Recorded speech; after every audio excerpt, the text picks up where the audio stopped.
Good morning guys, Teacher A here and welcome to Gurong Pinoy sa Amerika.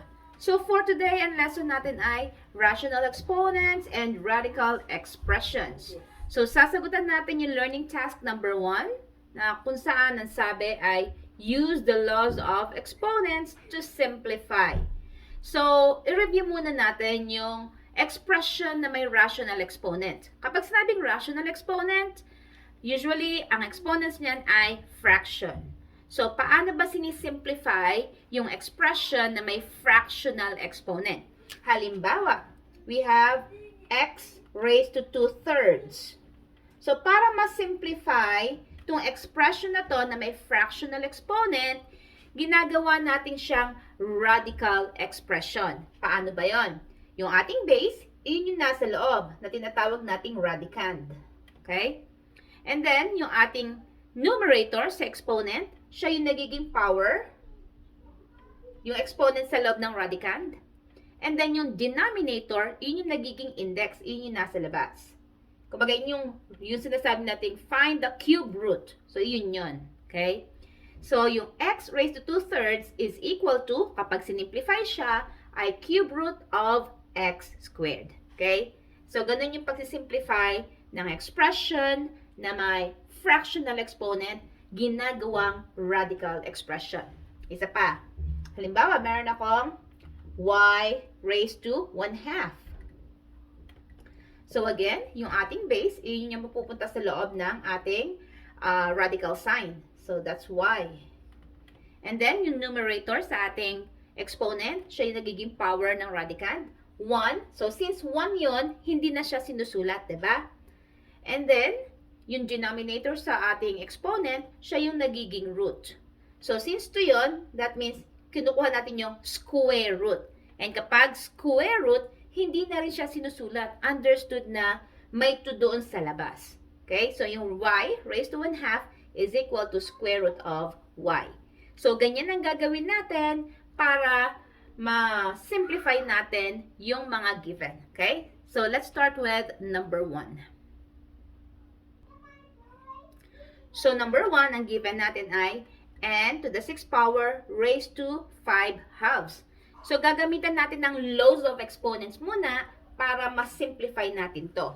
So, kung mapapansin nyo, yung ating fractional exponent ay nasa labas ng parenthesis. So, that means, bago natin siya i-rewrite into its radical form, i-solve muna natin yung mga exponents nila. And, base sa given, we will be using the power law. Paano ba yon? So, kokopyahin natin yung base, which is n. And then, kapag ang exponent nakasabit sa parenthesis, minumultiply yung exponent na nasa labas sa nasa loob. Okay? Since yung nasa loob ay 6 whole number, it is understood to be over 1. And then, i-multiply siya sa exponent na nasa labas, which is 5/2. Yan.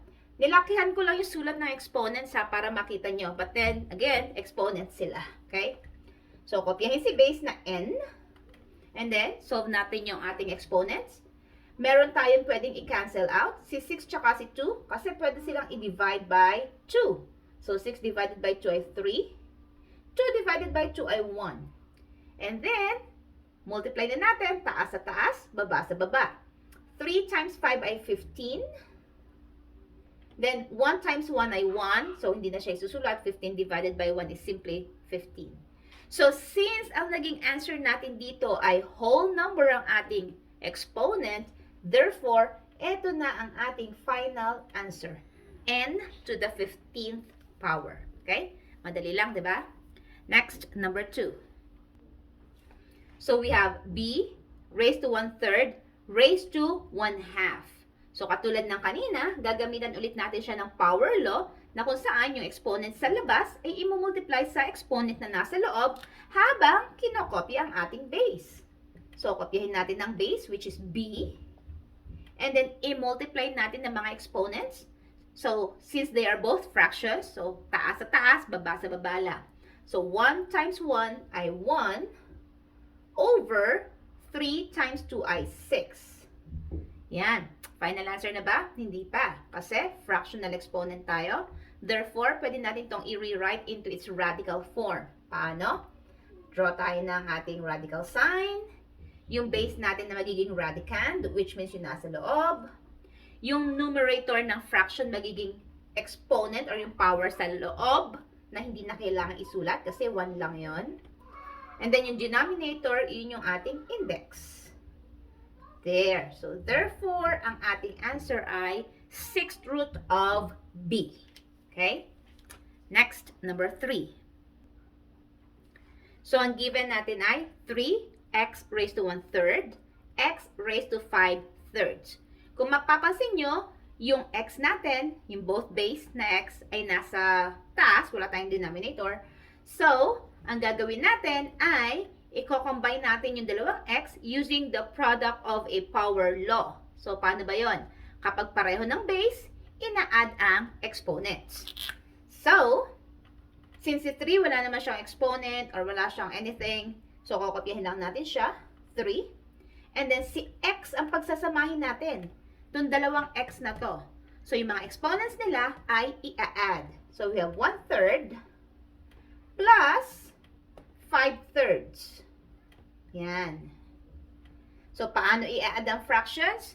So, since pareho sila ng denominators, i-add lang yung nasa taas, kokopyahin yung common na denominator. So, kopyahin ulit natin si 3, kopyahin yung base na x, then solve natin yung ating mga fractions na exponents. So, 1 plus 5 ay 6 over, kopyahin ang common na denominator which is 3.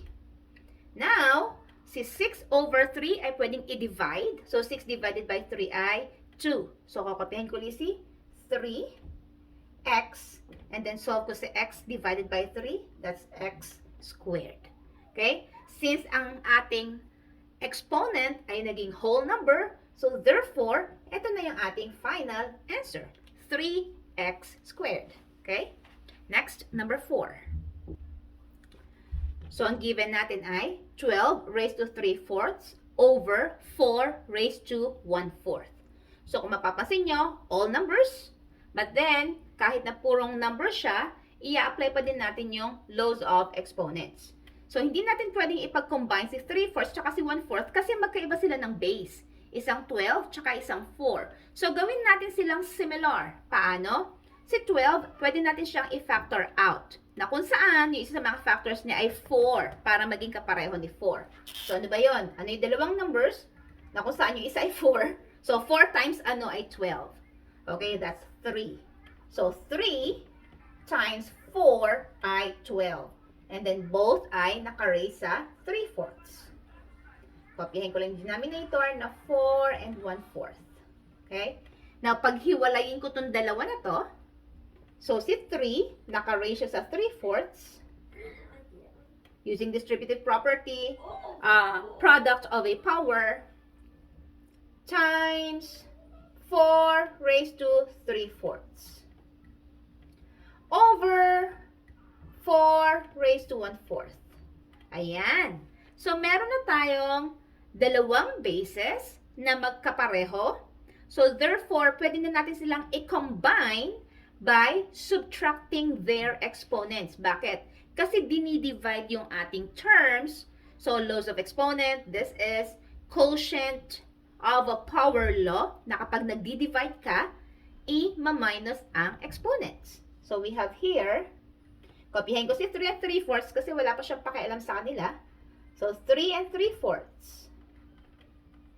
Tina-times kay 4 and 3/4. So, italalagay ko sa taas ito kasi mas malaki yung exponent sa taas. Okay? Minus 1/4. Yan. So, ito, isosolve natin to. Itong 4 ang base. Dito ko lang isusulat. There you go. So, we have, kopyahin ko muna sa 3, si 3 and 3/4. Then, we have here 4. Subtract natin yung mga fractions. Again, same denominators. So, yung taas lang ang isusolve. 3 minus 1 ay 2 over 4. Okay? Now, so pareho sila naka-raise sa 4. Therefore, pwede natin siyang pagsamahin sa isang radical sign. There you go. So, si 3, ang exponent niya ay 3. Kasi yun ang numerator ng ating fractional exponent. And then si 4, ang exponent niya ay 2. And then both of them, hinahanap yung fourth root. Then, i-evaluate natin yung may fractional, yung mga powers nila. So, fourth root of 3 cubed. So, that means 3 times 3 times 3. That's 27. Times 4 squared ay 16. Dito ko lang isusulat yung final answer. So, fourth root of 27 times 16 ay, alin? 432. So, therefore, ang sagot natin sa number 4 ay fourth root of 432. Okay? So, hindi siya ganon kahirap. Medyo mahaba lang yung steps. So, please, i-check nyo step by step para hindi kayo malito, hindi kayo maligaw. Okay? Let's move on with the last one, number 5. So, ang given natin ay x to the 5th, y to the 6th, raised to the 1 over 18th power. So, again, meron tayong exponent sa labas, may mga exponents sa loob, didistribute lang natin by multiplying, applying the power of a product. Yes, tama. Power of a product law. So, paano ba yan? Kopyahin natin isa-isa yung bases. We have x, and then si 5, yung exponent na to, i-multiply sa exponent sa labas. So, that's 5 times 1 over 18. And then, second base natin ay y. Same thing. Multiply yung exponent sa loob sa nasa labas. That's 6 times 1 over 18. Yung mga whole numbers natin, understood to be over 1. Over 1. So, multiply natin yung mga fractional exponents natin. Multiply taas sa taas, baba sa baba. First base ay x. Multiply ang exponents. 5 times 1, wala naman tayong pwedeng i-cancel out, right? So, we have 5 over 18. Then y, masyado mahaba to. Ganun din. 6 times 1 ay 6. Over 18 times 1 ay 18. Now, sulat na natin siya as a radical. First base natin, first radicand is x. Ang power niya, yung ating numerator ay 5. Second base ay y. Ang power niya ay yung numerator, which is 6. And both of them, ang kanilang root ay index pala ay 18. So, therefore, ang final answer natin ay 18th root of x to the 5th, y to the 6th power. Okay? So, ganyan lang kadali ang ating learning task number 1. So, if ever na ito ay nakatulong sa inyo, may natutunan kayo, kindly give me a like para share to ni YouTube sa iba. And also, I'm inviting you to please subscribe to my YouTube channel, Teacher A, Gurong Pinay sa Amerika, and also pakilike ang aking FB page with the same name, Gurong Pinay sa Amerika by Teacher A. So that's it for today. See you on my next video. Paalam!